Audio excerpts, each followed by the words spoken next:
Chers compatriotes du Sénégal et de l'Afrique, bonsoir.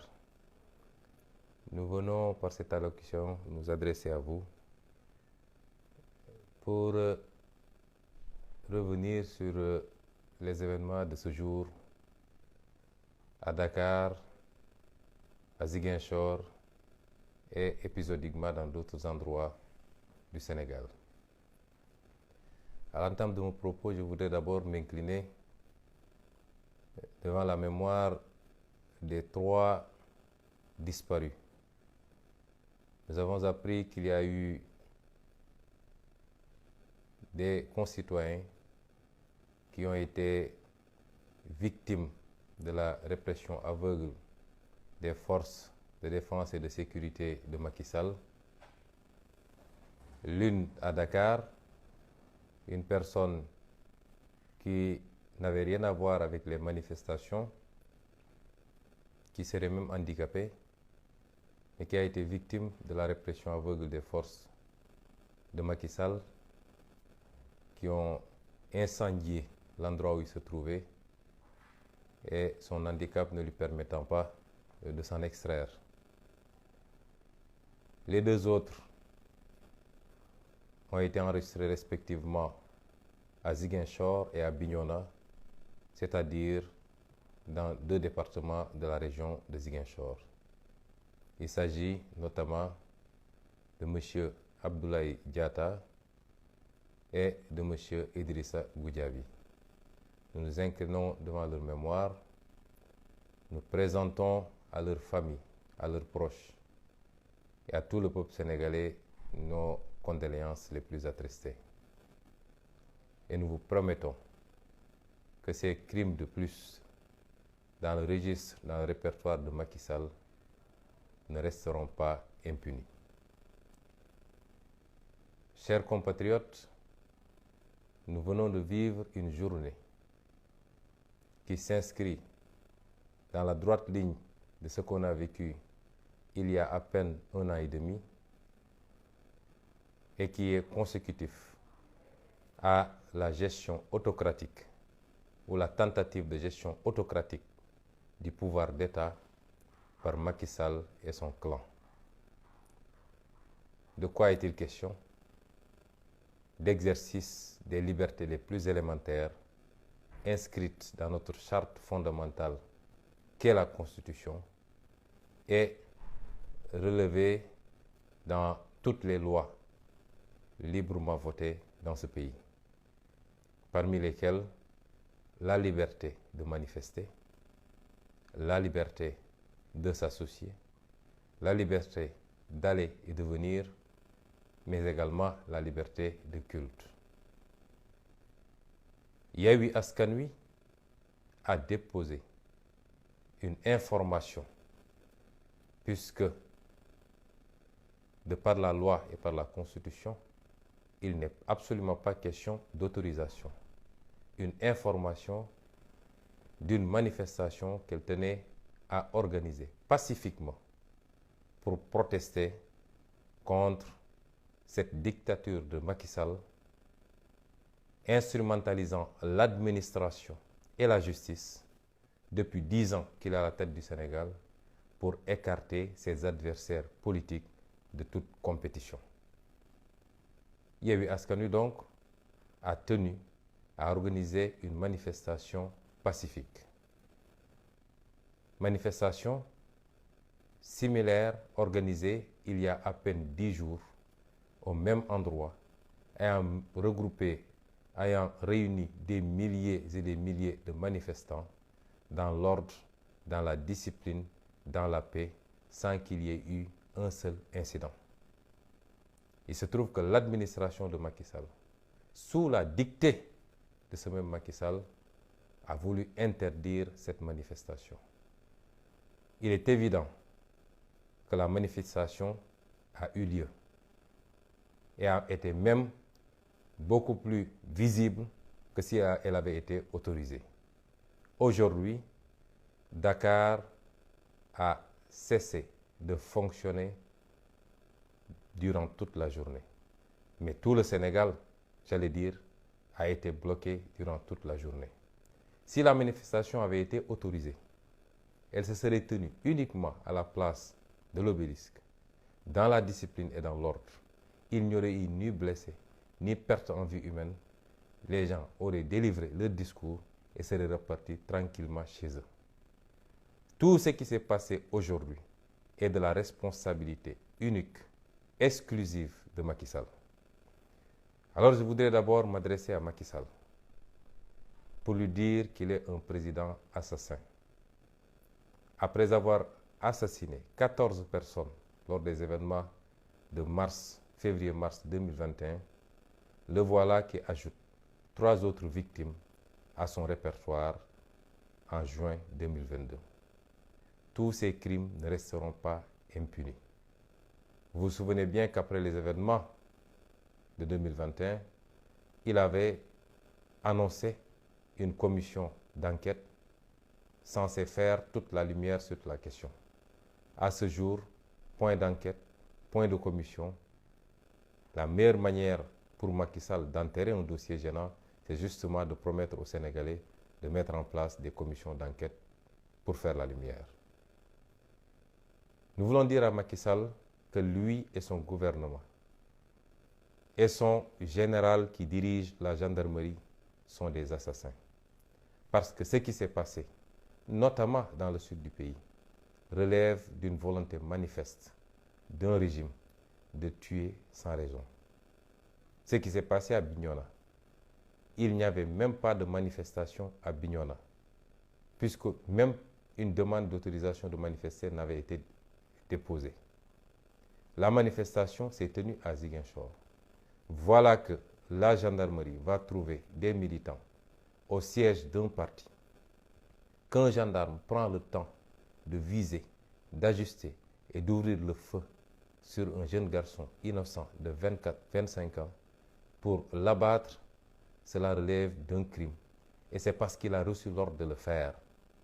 Depuis hier, nous avions eu des informations venant de l'intérieur que le général Moussa Fall aurait donné comme instruction à ses gendarmes d'user de tous les moyens et que lui, il les couvrirait et qu'il assumerait. Et voilà le résultat de cet ordre. La même chose s'est passée à Ziguinchor, où on a tiré à balles réelles sur des manifestants désarmés, atteignant l'un au cou, qui vient de succomber justement à ses blessures, l'autre au dos et le troisième à la jambe. La question qu'on pose, pourquoi à chaque fois qu'il y a des manifestations au Sénégal, c'est dans le sud du pays que Macky Sall et sa gendarmerie s'autorisent à tirer à balles réelles sur les manifestants. Les manifestations ont été beaucoup plus virulentes à Dakar. Il n'a pas été fait usage de tirs à balles réelles. Mais quand il s'agit de la Casamance, on croit pouvoir tout se permettre parce que les Casamancés, aux yeux de Macky Sall, ne sont pas des êtres humains. Macky Sall vit une relation de mésestime et de haine vis-à-vis des Casamancés. Aujourd'hui, des sportifs casamancés sont adulés. Il aurait suffi qu'un seul d'entre eux décide de s'engager en politique et d'être opposant pour être traité tout de suite de rebelle. Cela reflète la considération que Macky Sall porte à la Casamance. Vous comprendrez bien l'ironie. J'en fais les frais. Jamais au Sénégal, un homme politique n'a été aussi haï, aussi détesté, aussi diabolisé sur son culte, sur sa famille, sur son appartenance régionale, ethnique. Jamais dans l'histoire de ce pays, on a vécu cela. Et aujourd'hui, Macky Sall est prêt, ou alors tente de monter tous les Casamancés pour qu'il y ait un mouvement de contestation, de protestation pour assimiler tout cela à de la rébellion et reprendre une histoire qui est largement derrière nous. Les Sénégalais ne l'accepteront pas. Le Sénégal aujourd'hui est un et indivisible. les Sénégalais sont une nation forte et enviée dans tout le monde, avec des cousinages à plaisanterie, avec un brassage ethnique, religieux, où les gens se marient entre eux. Le Sénégal est une grande nation. Macky Sall, votre gouvernance basée sur la haine et la division ne marchera pas. Depuis que vous êtes président, on entend parler d'ethnie.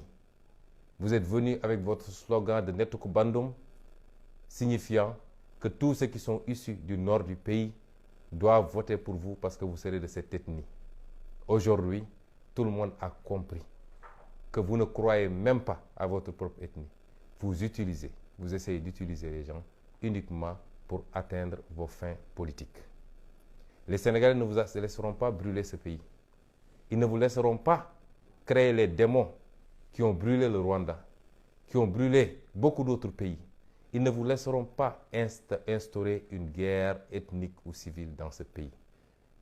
Vous serez le seul à brûler de vos tentatives avec comme seul objectif, pour ne pas dire obsession, votre maintien au pouvoir pour un mandat illimité.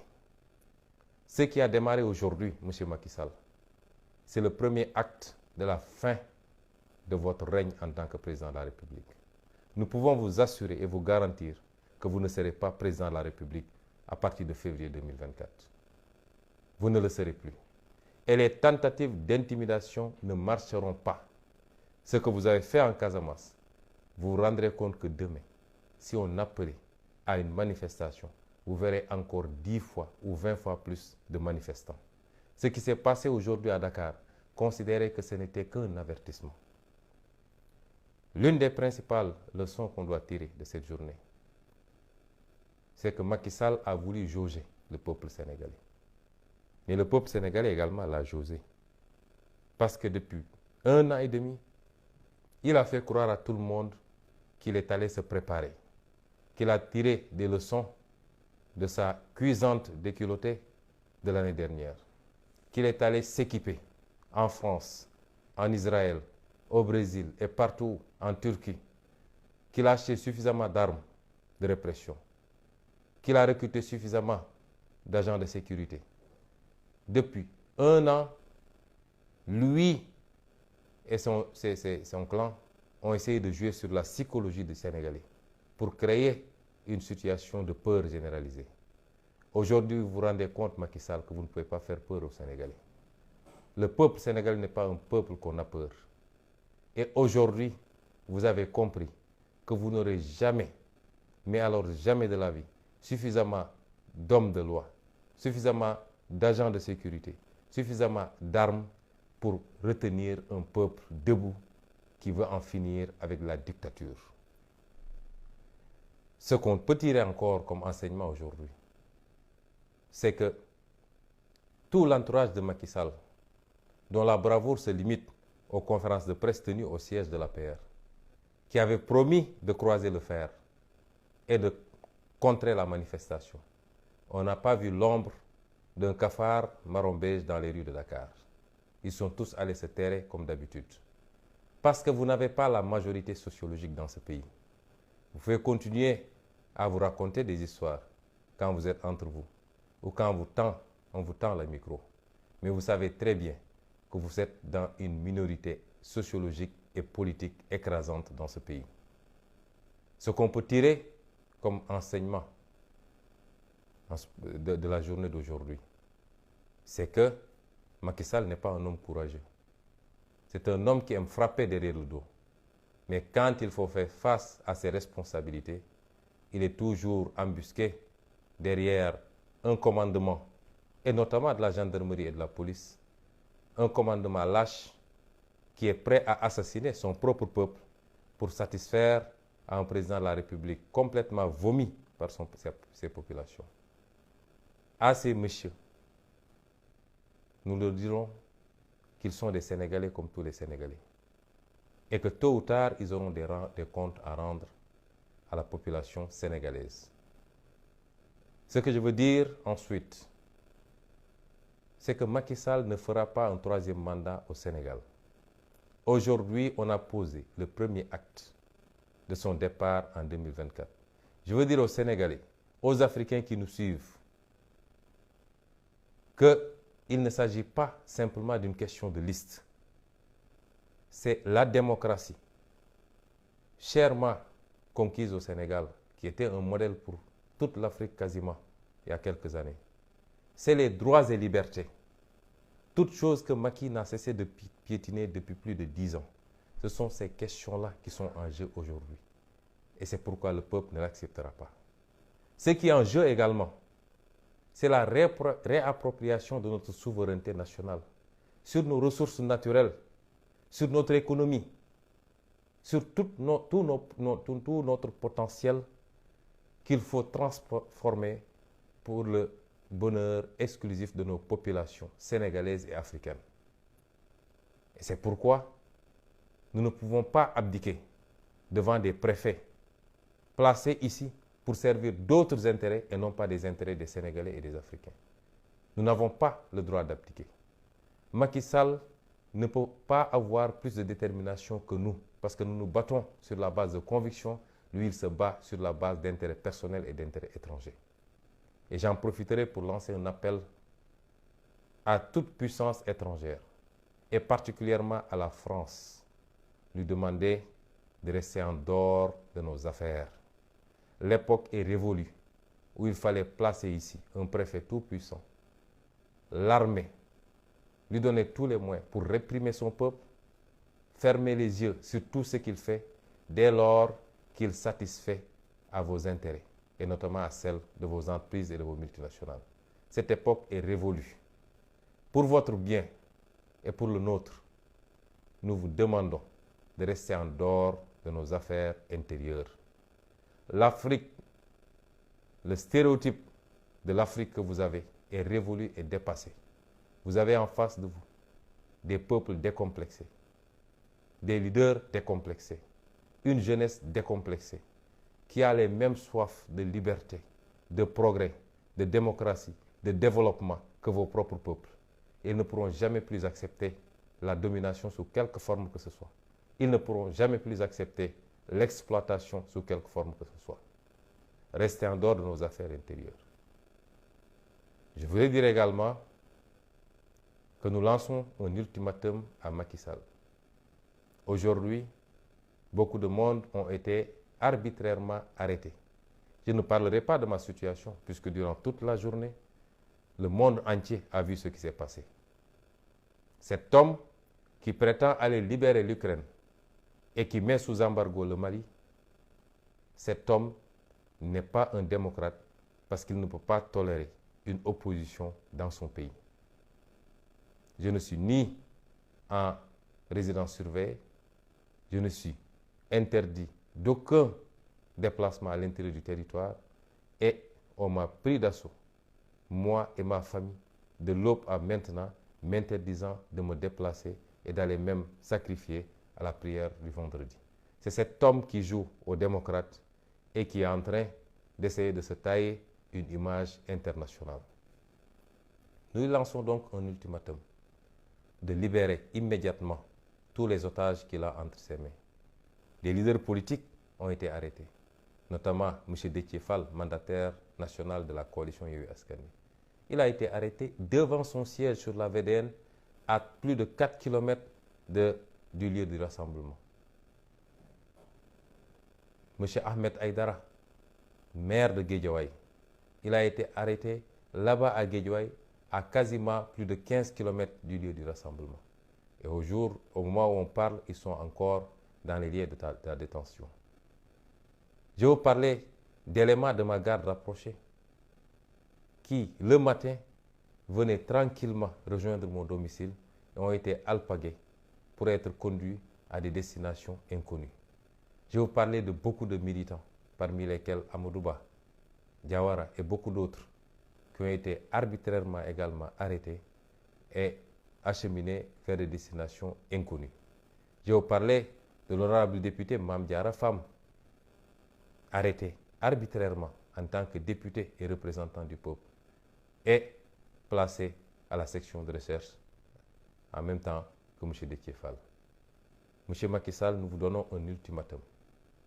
à libérer tous les otages politiques qui sont entre vos mains.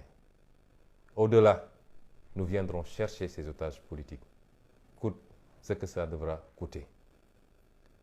Je ne pourrais terminer sans lancer un appel pressant et fort à la population sénégalaise, à la jeunesse particulièrement.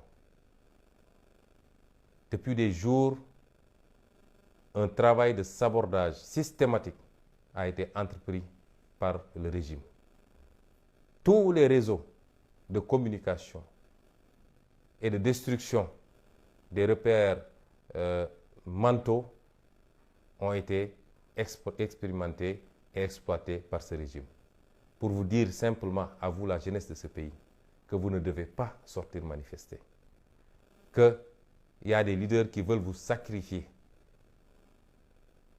Que si vous tombez lors de ces manifestations, vous serez les seuls perdants, vous et vos parents.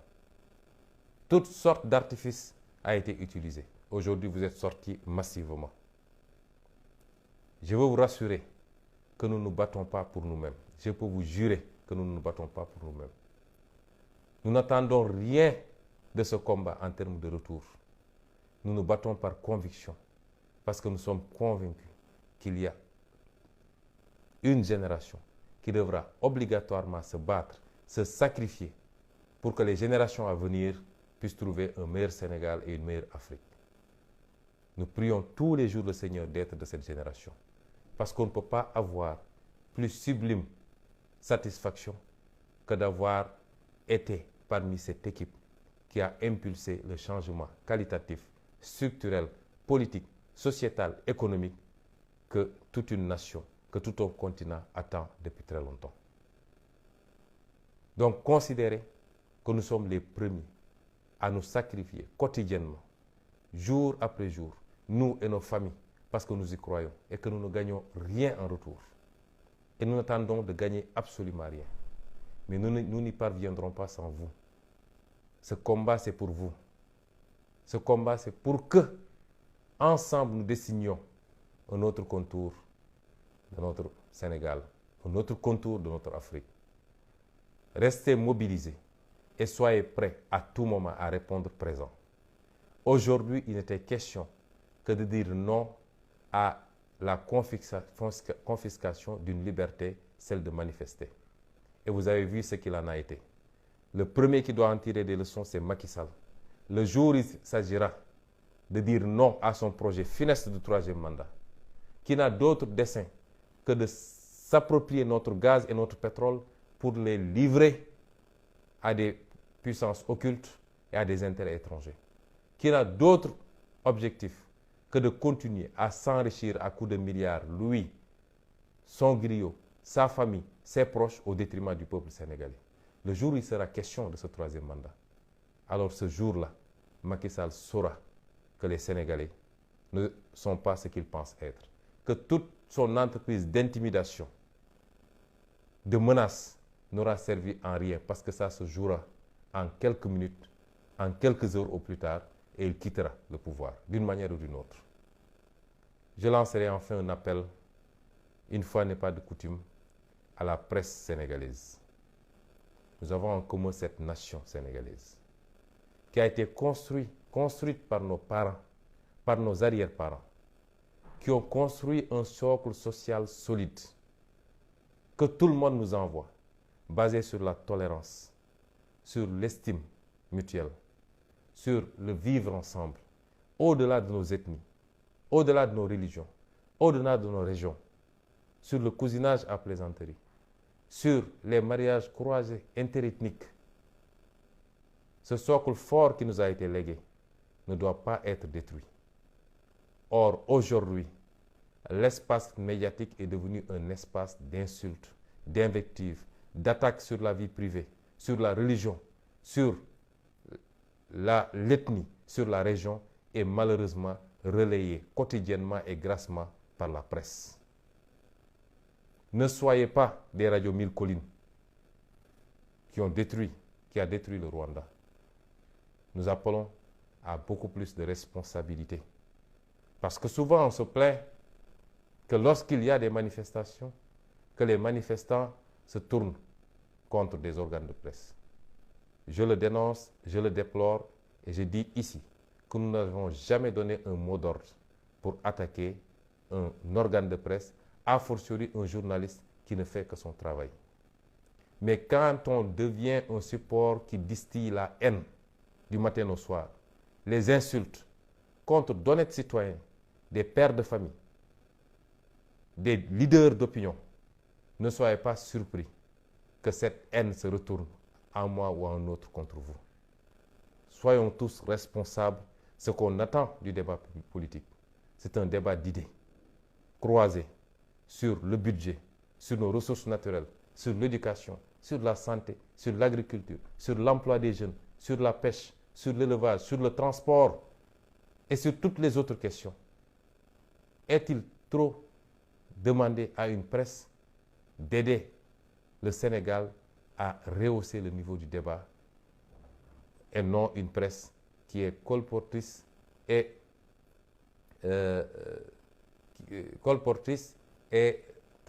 qui passe tout son temps à transmettre des insultes, des messages de haine, de diffamation, d'attaques sur la vie privée. Ce Sénégal nous appartient. Travaillons à le stabiliser. Travaillons à en faire un Sénégal de paix, d'amour et de respect réciproque. Et cela devait commencer par Macky Sall, qui malheureusement est un homme qui ne vit que par la haine et pour la haine, qui pense qu'il ne doit pas avoir de contradicteur, qui pense que personne ne doit avoir une idée contraire à la sienne, qui pense qu'il ne doit pas avoir d'opposition au Sénégal. Ne le suivez pas sur cette voie, parce qu'il nous restera avec notre Sénégal. Et chacun devra après se regarder devant un miroir et certainement devant la justice sénégalaise. Je vous remercie.